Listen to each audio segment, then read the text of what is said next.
నిత్యావసరాలైన కాయగూరల ధరలు ఎప్పుడు ఎక్కడ ఎంత ధర పలుకుతాయో అర్థం కాకుండా ఉంది.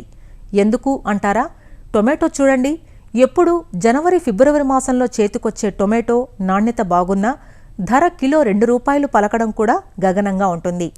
అలాంటిది ఇప్పుడు కూడా కిలో 5 రూపాయలకు మించడం లేదు.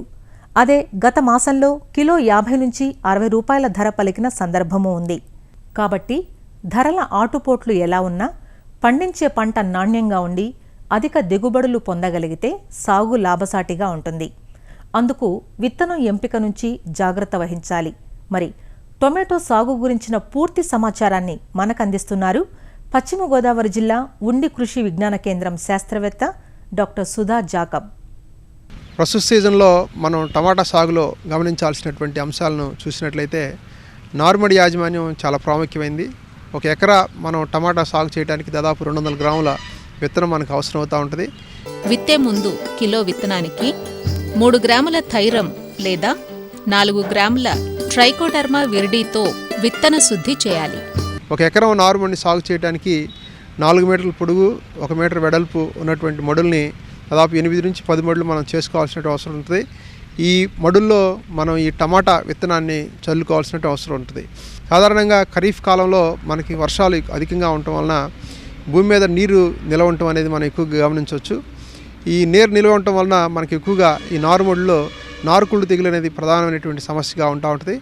ఈ ఎత్తు నారుమడులు మనం వేసుకుంటాం వలన ఈ అధికంగా ఉండేటువంటి నీళ్ళని ఎప్పటికప్పుడు మనం తొలగించడానికి అవకాశం ఉంటుంది. తర్వాత మనకి ఎక్కడైనా ఈ నారు మొలిసినటువంటి నారులో కుళ్ళు అనేది గమనించినట్లయితే ఆ కుళ్ళుని మనం వెంటనే నివారించడానికి కాపర్ ఆక్సీ క్లోరైడ్ అనేటువంటి మందుని 3 గ్రాముల లీటర్ నీటి కలిపి మనం మొక్క వేరు వ్యవస్థ మొదలు పూర్తిగా తడిసేటట్టు మనం పూర్తిగా పోయాల్సినటువంటి అవసరం ఉంటుంది. టమాటాలో ప్రధానంగా వైరస్ తెగులు అనేది ఎక్కువగా వస్తూ ఉంటాయి. కాబట్టి ఈ వైరస్ తెగుల్ని వ్యాప్తి చెందించేటువంటి రసం పీల్చే పురుగుల యొక్క ఉధృతిని మనం నారుమడి దశలోనే మనం సరైనటువంటి రీతిలో మనం నివారించాల్సినటువంటి అవసరం ఉంటుంది. దీనికి కాను నార్మల్లో డైమిటే 2 మిల్లీలీటర్ లీటర్ నీటి కలిపి పిచికారి చేసుకోవాల్సినటువంటి అవసరం ఉంటుంది. దాదాపు 30 రోజుల వయసు వచ్చినటువంటి ఈ నారుని మనం ప్రధాన పొలంలో మనం నాటుకోవాల్సినటువంటి అవసరం ఉంటుంది. 60 సెంటీమీటర్లు లేదా 75 సెంటీమీటర్లు వరుసకి మధ్య ఉండేటట్టు, తర్వాత 30 సెంటీమీటర్ల మొక్కకి మధ్య ఉండేటట్టు మనం ఈ టమాటా మొక్కల్ని నాటుకోవాలి. తర్వాత టమాటా మొక్కలు నేల మీద పాకకుండా ఇది పైకి కట్టేటువంటి విధానంలో మనం సాగు చేసినట్టయితే ఈ కాయల యొక్క నాణ్యత బాగా ఉంటుంది. తర్వాత మొక్క పెరుగుదల కూడా బాగా ఉంటుంది. ఇది ట్రెల్లీ సిస్టమ్ అని బాగా ప్రాచుర్యంలో ఉంది. ఈ విధానం పాటించినట్టయితే మనం అధిక దిగుబడి, నాణ్యమైనటువంటి దిగుబడిని సాధించడానికి అవకాశం ఉంటుంది. కనుక రైతు సోదరులు ఈ పద్ధతిని పాటించవలసిందిగా తెలియజేస్తున్నాం. తర్వాత ఎరువుల యాజమాన్యం మనం గమనించినట్లయితే 40 కిలోల నత్రజని ఇచ్చేటువంటి ఎరువులు, 24 కిలోల భాస్వరాన్ని, 24 కిలోల పొటాష్ ఇచ్చేటువంటి ఎరువులు మనం వేసుకోవాల్సినటువంటి అవసరం ఉంటుంది.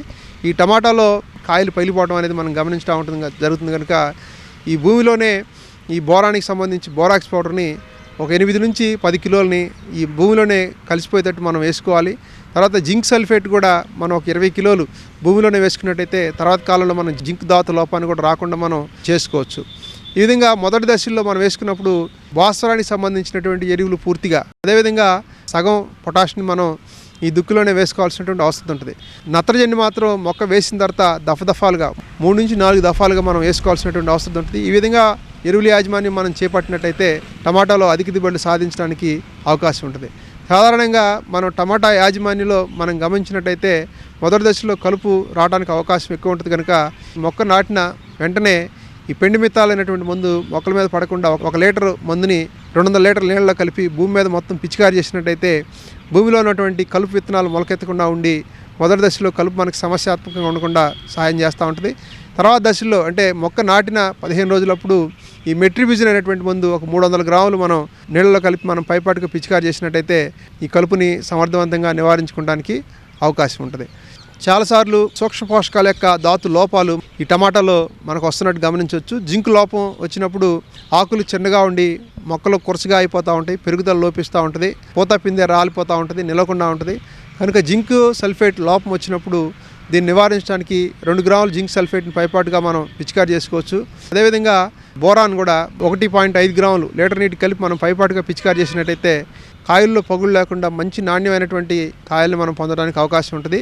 తర్వాత పూత పిందెల దశల్లో 20 గ్రాములు యూరియాని లీటర్ నీటి కలిపి మనం పైపాటుగా పిచికారి చేసినట్టయితే కూడా మంచి దిగుబడులు సాధించడానికి మనకు అవకాశం ఉంటుంది అన్నమాట. తర్వాత టమాటా సాగులో గమనించాల్సినటువంటి అంశం ఏంటంటే ప్రధానంగా రసం పీల్చేటువంటి పురుగుల యొక్క ఉధృతిని మనం ఎప్పటికప్పుడు గమనించుకొని వాటిని నివారించుకోగలిగినట్లయితే ఈ మొక్కలకి వైరస్ తెగులు రాకుండా వాటి వ్యాప్తిని అరికట్టడానికి మనం దోహదపడినట్లు అవుతాం. వీటిలో చూసినట్టయితే తెల్లదోమ అనేది ప్రధానమైంది. ఈ తెల్లదోమ ఉధృతిని ఎప్పటికప్పుడు మనం గమనిస్తూ ఉండాలి. పొలాల్లో పసుపు రంగు రాసినటువంటి డబ్బాలని దానికి జిగురు కూడా రాసి మనం పెట్టినట్టయితే ఈ తెల్లదోమ వచ్చి దానికి అతుక్కుంటూ ఉంటుంది. లేదా పసుపు జిగురు రాసినటువంటి పసుపు పట్టలు మనం పెట్టినట్టయితే ఈ ఉధృతిని గమనించడానికి, ఉధృతిని తగ్గించడానికి మనకు అవకాశం ఉంటుంది. తర్వాత ఈ తెల్లదోమను నివారించుకోవడానికి పైపాటుగా పిప్రోనిల్ అనేటువంటి మందు లేదా ట్రైజోఫాస్ అనేటువంటి మందు వేప నూనెతో కలిపి మనం పైపాటుగా పిచికారి చేసినట్టయితే మనం దీన్ని సమర్థవంతంగా నివారించుకోవడానికి అవకాశం ఉంటుంది.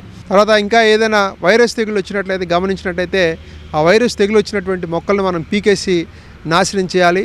దాన్ని వ్యాప్తి చెందించేటువంటి తెల్లదోమ ఇట్లాంటి వెక్టర్స్ అన్నిటిని కూడా మనం సకాలంలో మందులు పిచికారి చేసి నివారించుకోవాల్సినటువంటి అవసరం ఉంది.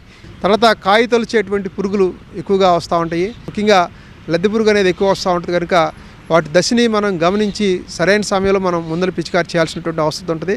ఈ పురుగులు చిన్నగా ఉన్నప్పుడు దానికి క్లోరోపైరిఫాస్ కానీ నోవిలురాన్ కానీ ఇట్లాంటి రకాల మందులు మనం పైపాటుగా పిచికారి చేసుకోవచ్చు. ఈ పురుగు ఉధృతి ఎక్కువగా ఉండి వాటి సైజు ఎక్కువగా ఉన్నట్టయితే విషప ఎరలంతా మనం తయారు చేసుకొని మనం పొలంలో చల్లినట్టయితే ఈ లద్దె పురుగు యొక్క ఉధృతిని మనం సమర్థవంతంగా నివారించుకోవచ్చు. ఒక ఎకరానికి మనం విషప ఎరను తయారు చేసుకోవాలంటే ఒక 5 కిలోల తౌడుని, ఒక అరకిలో బెల్లాన్ని, 1/2 లీటర్ మోనోక్రోటోఫాస్ కానీ క్లోరోపైరిఫాస్ కానీ తీసుకోవాల్సిన అవసరం ఉంటుంది. ఈ బెల్లాన్ని తౌడుని ఉదయకాలమే మనం కలుపుకొని ఉంచుకోవాలి. సాయంత్రం దాకా ఉన్నట్టయితే అది కొంత పులుస్తుంది. ఈ పులుసుని దాంట్లో మందును కలిపి చిన్న చిన్న ఉండలు చేసి సాయంకాల సమయంలో మనం పొలంలో వెజ్జల్లినట్టయితే ఆ పులిసిన వాసనకి పురుగులన్నీ వచ్చి తిని చనిపోవడానికి అవకాశం ఉంటుంది అన్నమాట. తర్వాత ముఖ్యంగా తెగుళ్ళని గమనించినట్లయితే టమాటాలో ఆకుమారు తెగులు అనేది ప్రధానంగా వచ్చేటువంటిది. దీన్ని నివారించుకోవడానికి మొదటి దశలోనే ఈ మ్యాంకోజెబ్ అనేటువంటి మందుని పిచికారి చేసినట్టయితే మనం దీన్ని నివారించుకోవడానికి అవకాశం ఉంటుంది.